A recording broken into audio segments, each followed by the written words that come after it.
Bonjour les excellents, dans cette vidéo je vous propose de réviser pour votre entrée en classe de première, spécialité maths, avec cet exercice sur les inéquations. Alors, ce sont des exercices de fin de seconde, c'est inéquation top niveau pour un élève fin de seconde, c'est exactement ce dont vous avez besoin pour aborder la première de manière sereine. Et donc c'est parti, on a deux inéquations, on commence avec la première. Petit a, x carré moins 16 sur 9 moins 4x carré supérieur ou égal à 0. Alors, une chose très importante que vous avez appris normalement en seconde et qu'il faut vraiment garder comme réflexe, c'est quand vous avez une équation ou une inéquation, donc en l'occurrence c'est une inéquation, il faut toujours effectuer son domaine de définition. On a affaire à une fraction ici, et donc une fraction, il faut faire une recherche des valeurs interdites. C'est-à-dire qu'on doit résoudre l'équation dénominateur égale 0. Alors on voit que cette équation peut se réécrire de la façon suivante. 9 c'est 3 au carré et 4x carré c'est 2x le tout au carré. Et donc on voit qu'on peut utiliser une identité remarquable. Donc je rappelle la factorisation dans ce cas-là. Cette identité remarquable en particulier, a carré moins b carré égale a plus b facteur de a moins b. Récemment, j'ai constaté qu'au lycée, les gens l'apprenaient de la façon a moins b facteur de a plus b, ce qui revient exactement au même. Peu importe. Et donc, on va pouvoir factoriser. Donc, a, c'est 3, plus b, 2x, facteur de a, moins b, égale 0. On a ici donc une équation produit nul. Et donc, comme vous le savez, ça veut dire que 3 plus 2x égale 0, ou 3 moins 2x égale 0. Ce qui nous donne, en faisant passer le 3 de l'autre côté, puis en divisant par 2, x égale moins 3 demi, ou x égale 3 demi ici. Voilà. Donc on a deux valeurs interdites, et donc le domaine de définition, c'est R privé de ces deux valeurs. On va pouvoir maintenant passer à la résolution, à proprement parler, de l'inéquation. Donc résoudre une inéquation, comme vous l'avez vu en classe de seconde, il s'agit dans un premier temps de factoriser au maximum son expression de sorte à pouvoir ensuite faire un tableau de signes, étudier le signe et en déduire comme ça pour quel intervalle cette expression sera positive.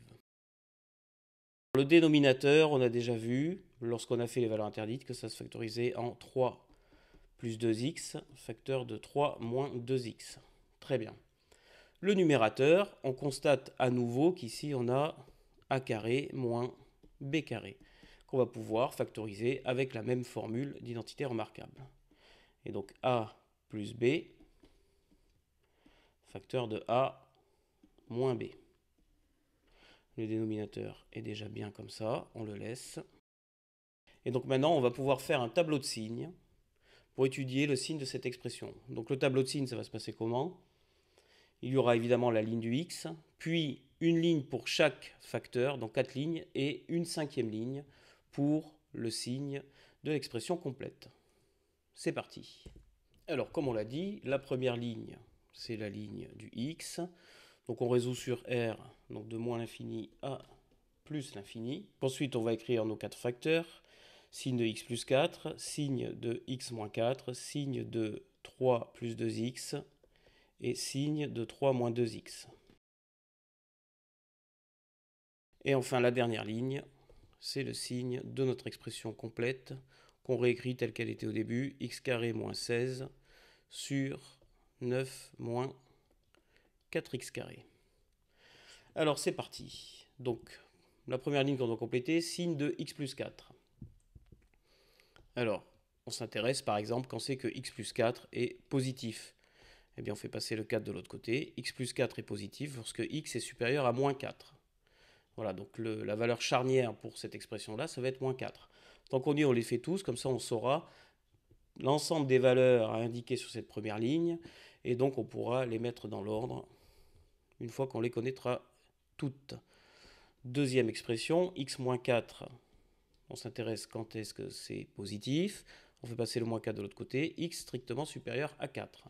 Très bien. Ensuite, 3 plus 2x, quand est-ce que c'est positif? On fait passer le 3 de l'autre côté, donc 2x supérieur à moins 3. Et on divise par 2. Donc 2, c'est un nombre positif. L'inéquation reste dans le même sens, l'inégalité. X supérieur à moins 3,5. Et enfin, dernière expression, 3 moins 2x. Quand est-ce que c'est positif? Eh bien, on fait passer le 3 de l'autre côté. Donc moins 2x strictement supérieur à moins 3. Cette fois-ci, on va diviser par moins 2, qui est un nombre négatif. Donc puisque moins 2 est un nombre négatif, et qu'on divise par moins 2, l'inégalité change de sens. C'était supérieur, ça devient inférieur. Inférieur donc à moins 3 divisé par moins 2, c'est-à-dire 3,5. Voilà, donc on a 4 valeurs, on a nos 4 valeurs. Donc on a moins 4, ensuite on a moins 3,5 qui fait moins 1,5, puis on a 3,5, puis 4. Donc on va pouvoir les indiquer. Et donc il va se passer quelque chose pour chacune de ces valeurs. Donc on trace un trait vertical en dessous de chacune de ces valeurs. Alors, la première expression, on a vu que x plus 4 était positif lorsque x est supérieur à moins 4. Donc ce truc-là, là, c'est positif lorsque x est supérieur à moins 4. Donc c'est positif dans toute cette zone-là. Donc toute cette zone-là, hop, positif. Et donc de l'autre côté, évidemment, négatif. Et quand x égale moins 4, ça vaut 0. On remplit toutes les lignes avec ce même principe. Maintenant que ceci est fait, on va pouvoir compléter la dernière ligne à l'aide de la règle sur le signe d'un produit. Donc moins par moins, ça fait plus par moins, ça fait moins, et tout ce moins avec un plus, ça fait moins. On complète le reste du tableau suivant la même méthode. Et surtout, on n'oublie pas d'indiquer ce qui se passe au niveau des barres verticales.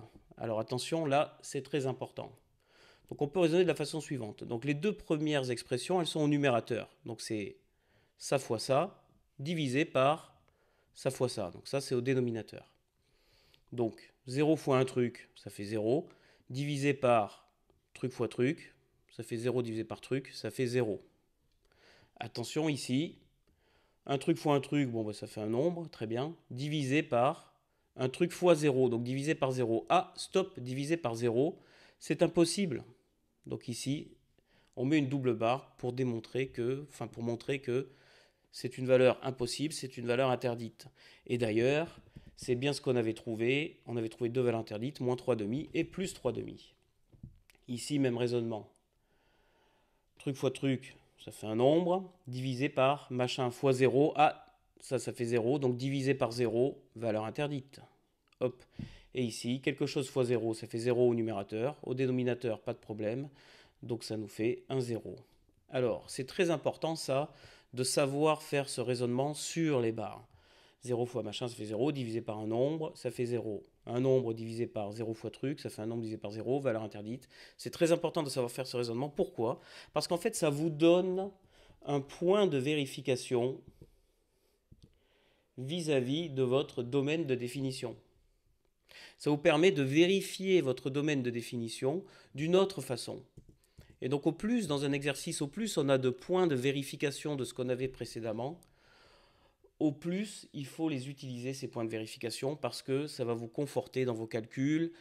Là, clairement, si on avait fait une erreur au début dans le domaine définition et que là, on fait le raisonnement que j'ai expliqué, on va se rendre compte de l'erreur et on va pouvoir revenir et corriger.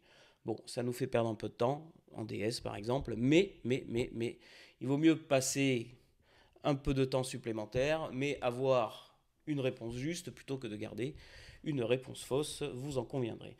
Alors nous, on voulait résoudre l'inéquation, cette expression supérieure ou égale à 0. Donc on prend notre tableau et on s'intéresse quand c'est que notre expression est supérieure ou égale à 0. Alors là, elle est supérieure à 0. Et là, elle est égale à 0. Et donc nous, ce qui nous intéresse, c'est supérieur ou égal. Donc on va prendre ça. Donc ce positif-là, il est dans cet intervalle. Puisque le 0 nous intéresse, on a dit supérieur ou égal à 0, le moins 4 nous intéresse. Par contre, le 3,5, c'est une valeur interdite, donc il ne nous intéresse pas. On le met de côté. Ici, même raisonnement. Cet intervalle nous intéresse. Le 4 nous intéresse puisque là, ça fait 0. Le 3,5, en revanche, c'est une valeur interdite, donc on l'exclut de cet intervalle. Et donc, on peut écrire notre solution. Vous remarquez que le crochet est fermé pour le moins 4 et pour le 4, puisque ces valeurs nous intéressent. En revanche, il est ouvert pour moins 3,5 et 3,5, puisque ce sont des valeurs interdites pour notre inéquation. On va pouvoir passer à la question B. 2x plus 3 sur x moins 1 inférieur ou égal à x plus 1 sur 2x plus 3. Petite remarque rigolote dans cette inéquation. On a deux fractions ici, deux quotients. Le numérateur de l'un, c'est le dénominateur de l'autre, et réciproquement. Alors quand on voit ça, on a envie de se dire « il y a forcément une astuce ou quoi ». En fait, pas forcément. Donc c'est rigolo à observer, mais il ne faut pas trop non plus se focus là-dessus, parce que en fait, il n'y a pas d'astuce à voir particulièrement. Donc déjà, première chose, comme j'ai dit tout à l'heure, le domaine de définition. On a ici deux fractions, donc on doit faire une recherche des valeurs interdites. Les valeurs interdites, pour les trouver, on résout l'équation dénominateur égale 0. Donc ici, on va avoir deux équations, x plus 1 égale 0 et 2x plus 3 égale 0, qui nous donne, pour la première, x égale moins 1, et pour la seconde, donc le 3 passe de l'autre côté, moins 3, et ensuite on divise par 2, moins 3,5. Donc le domaine de définition de notre inéquation, c'est R privé de moins 1 et moins 3,5. Une petite remarque en passant, à l'oral j'ai dit moins 1, moins 3,5, sur le tableau j'ai écrit moins 3,5, moins 1. On peut l'écrire dans un sens, on peut l'écrire dans un autre, ce n'est pas important. Le point-virgule ici, les accolades point-virgule, ça indique que c'est un ensemble. Qu'on écrive en premier le moins 1 ou le moins 3,5, ça revient strictement au même. Bon, les mathématiciens, parce que peut-être ils sont un peu, voilà, on va dire carrés si on veut être gentil dans leur esprit, un peu rigide peut-être, les mathématiciens aiment bien que ces nombres-là dans les accolades soient écrits dans l'ordre. Donc moins 3,5 puisque c'est plus petit que moins 1. J'ai écrit moins 3,5 au premier, mais il n'y a pas d'obligation. Ne vous prenez pas la tête avec ça. Alors maintenant qu'on a trouvé le domaine de définition, donc c'est très bien, en fait on va maintenant résoudre. Mais résoudre, comment ça se fait? Alors, évidemment, c'est une inéquation un peu compliquée. Niveau fin de seconde, top niveau fin de seconde, comme j'ai dit. Donc une erreur à ne pas faire ici, ce serait par exemple de multiplier le tout par x-1, de sorte à éliminer ce dénominateur. Et pourquoi ce n'est pas utile à faire ça, et surtout c'est dangereux, et c'est pas ça qu'il faut faire du tout, c'est parce qu'en fait, x plus 1, on ne sait pas si il est positif ou négatif. En fait, suivant les valeurs de x, il peut être positif, il peut être négatif. Et pourquoi c'est important? Parce qu'en fait, si vous multipliez une inégalité par un nombre négatif, ça va changer le sens de l'inégalité. Alors, si on ne sait pas si c'est positif ou négatif, on ne sait pas si on doit le changer ou pas le changer. Bref, ça met le y dans votre inéquation et ce n'est pas la bonne méthode. Non, la bonne méthode, vous l'avez vu cette année, la bonne méthode consiste à faire passer un des membres entièrement de l'autre côté, de sorte à avoir 0. Et ensuite, ici, eh bien, on va réduire, on va rassembler les fractions. Donc on fait passer cette fraction, par exemple, de l'autre côté. On pourrait faire le contraire, mais bon. Ça, c'est à votre choix. Ça ne changera pas le résultat final, bien évidemment, puisqu'on part de la même inéquation. Donc on fait passer de l'autre côté. Et maintenant, il faut qu'on rassemble ces fractions, et donc on va les mettre au même dénominateur. Donc si le dénominateur c'est x plus 1, là c'est 2x plus 3. Donc première fraction, on va la multiplier par 2x plus 3, puisque c'est le dénominateur de la seconde. Et la seconde fraction, on va la multiplier par x plus 1. On a bien deux fractions qui ont le même dénominateur. Alors surtout, le dénominateur, on ne va pas le développer par la suite. Pourquoi? Parce que, je vous rappelle comment on doit faire un tableau de signes. On veut une expression factorisée au maximum. Donc, quand on met les deux fractions ensemble, qu'est-ce qu'on obtient? Là, vous voyez que le dénominateur, il est déjà factorisé au maximum. Donc surtout, on ne le touche pas, surtout, on ne développe pas. En revanche, le numérateur, on pourrait se dire, bah ouais, vas-y, on va pas développer ça quand même, machin. Eh bien, en fait, le numérateur, il faut aussi le factoriser au maximum. Alors, astuce de pro, pour vous les excellents, si vous devez factoriser le numérateur, vous cherchez d'abord à le factoriser avec ce que vous avez, donc vous réfléchissez bien, est-ce que là je peux factoriser, est-ce qu'il y a moyen de factoriser ici, avant de commencer à tout développer là. Parce que si vous développez entièrement ce carré, et ensuite vous développez entièrement ce carré, eh bien c'est possible que à la fin vous obtenez un magma polynomial et impossible à factoriser, vous vous retrouvez complètement démuni. Il faut se poser la question, avant de développer tout dans tous les sens, est-ce que là, en l'état, je peux factoriser? Si oui, on y va. Et si je ne peux pas factoriser, bah évidemment, là, j'ai envie de dire, en désespoir de cause, on va tout développer, on va voir si ça nous donne quelque chose. Ici, en l'occurrence, on va pouvoir factoriser directement. Pourquoi? Parce qu'ici, on a a carré moins b carré, bien évidemment. Je pense que vous l'aviez vu. Et donc, on va pouvoir utiliser l'identitaire marquable. Petite remarque, il faut faire très attention, puisqu'ici, le A, c'est toute une expression, le B, c'est toute une expression. Il faut faire très attention. Qu'est-ce que je veux dire par là? Je veux dire que il faut utiliser les parenthèses au maximum. C'est-à-dire, c'est tout un bloc, le bloc A. Et donc, ce bloc, on le matérialise avec les parenthèses aux deux endroits où il va apparaître. Et de la même façon, le bloc B, bien entre parenthèses. Pourquoi? Parce qu'un coup, ils sont avec un plus, un coup, ils sont avec un moins.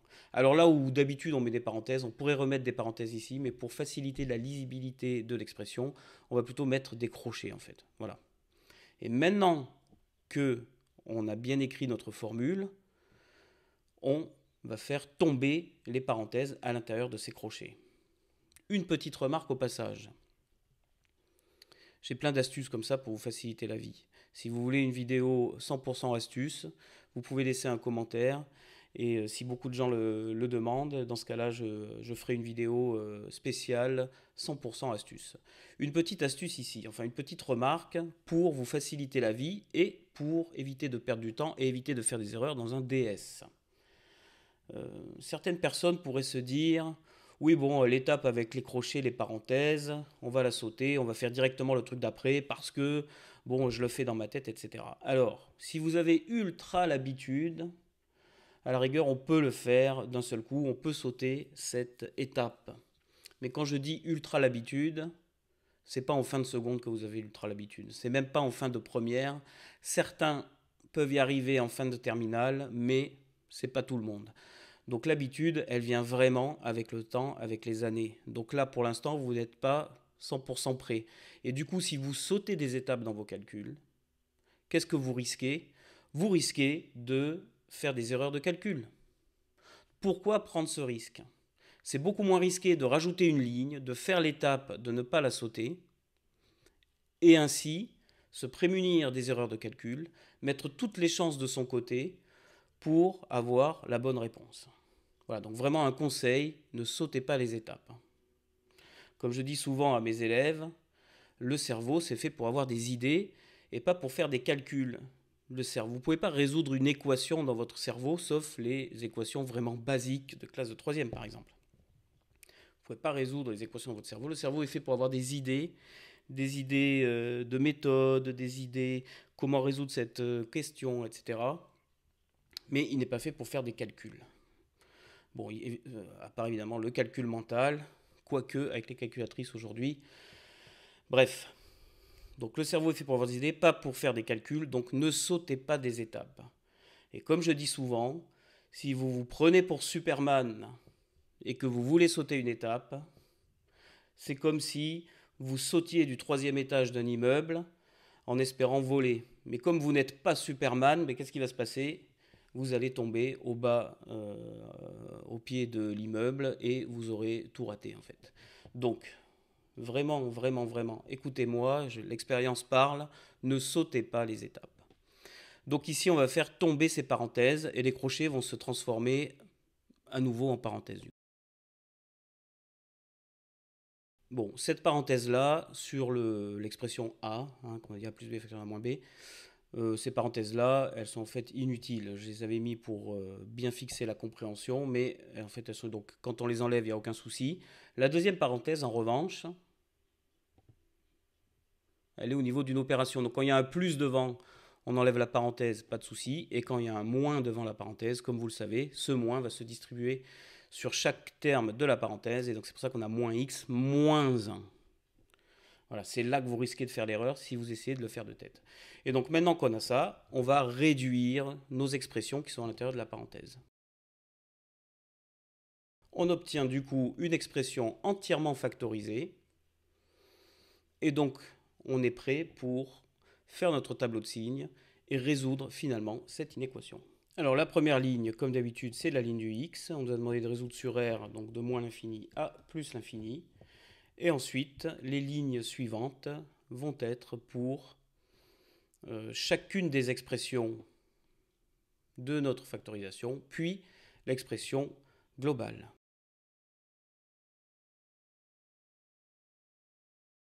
C'est parti, on peut commencer à remplir notre tableau. Donc comme tout à l'heure, on va déjà étudier séparément le signe des 4 facteurs. Donc on se pose la question, quand est-ce que 3x plus 4 est positif? Bon, on fait passer le 4 de l'autre côté, 3x supérieur à moins 4, on divise par 3, donc positif, donc le sens de l'inégalité reste le même, x supérieur à moins 4 tiers. Et on fait pareil pour toutes les expressions. Maintenant qu'on a fait ça, il faut se poser la question, parmi ces 4 valeurs, laquelle est la plus petite?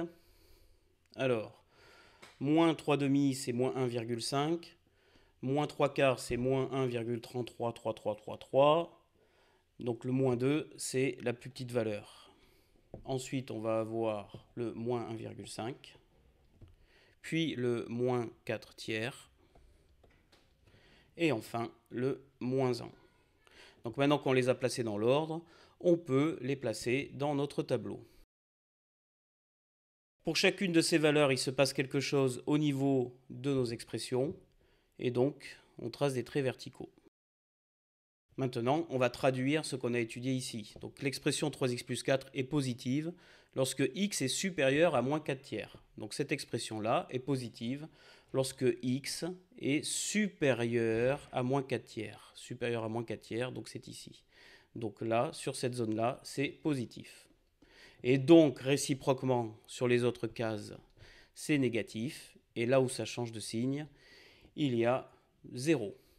On fait pareil pour les autres lignes.